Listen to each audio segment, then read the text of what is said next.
এষাৰ কথা কৈ আহিছোঁ যে অসমেই মোৰ ধ্যান, অসমেই জ্ঞান, অসমেই প্ৰাণ। অসমৰ হকে যুঁজি অসমৰ হকে মৰো, এইটোৱেই হ'ল মোৰ নিজৰ ভিতৰৰ পৰা অহা, মোৰ নিজৰ কাৰণে হোৱা শ্লোগান। গতিকে মই লুৰিণৰ মাজত মই দেখিছোঁ যে অসমীয়া জাতিৰ কাৰণে কাম কৰাৰ যিটো তেওঁৰ আগ্ৰহ, সেই আগ্ৰহটো ক'তো বাদ পৰা নাই, ক'তো স্তিমিত হোৱা নাই।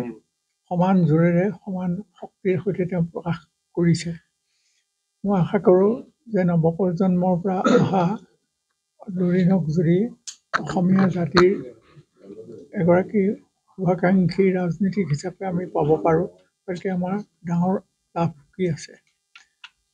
মই কাকো কেতিয়াও অসন্তুষ্ট কৰিবলৈ বিচৰা নাই, কিন্তু অসমৰ স্বাৰ্থ ৰক্ষাৰ কাৰণে যি প্ৰাণপণে কাম কৰিব পাৰে তেনেকুৱা ব্যক্তিকে লাগে।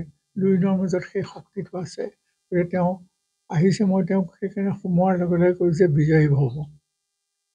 আৰু এতিয়া মই কৈছোঁ যে কাম কৰি যোৱা, কাম কৰা মন প্ৰাণ ঢালি, সুফল আজি বা নতু কালি। গতিকে সুফল আহিবই, আৰু লুৰিণে কাম কৰক আমাৰ সকলোৰে হৈ, অসমৰ হৈ। অসমৰ যিটো অৱস্থাত আমি আজি পৰিছোঁ, সেইটোৰ পৰা উদ্ধাৰ পোৱা বৰ কষ্টকৰ কথা। কিন্তু আমি যদি সেই কষ্ট নকৰোঁ, তেনেহ'লে আমি আমাৰ ৰাজ্যখন কেনেকৈ ৰক্ষা কৰিম।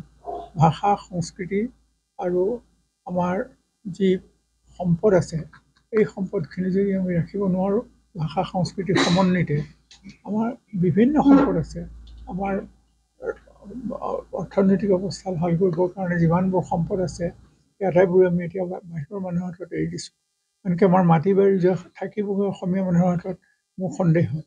সেইকাৰণে আমি সকলোৱে যদি জোৰ কৰি লগ লাগি কাম কৰোঁ, তেনেহ'লে বোধ কৰোঁ অসমৰ ভাগ্য নতুনকৈ সি মুকলি হ'ব আৰু উজ্জ্বল হৈ উঠিব। সেইকাৰণে মই কৈছোঁ যে বিজয়ী ভৱ, বিজয়ী ভৱ, বিজয়ী ভৱ।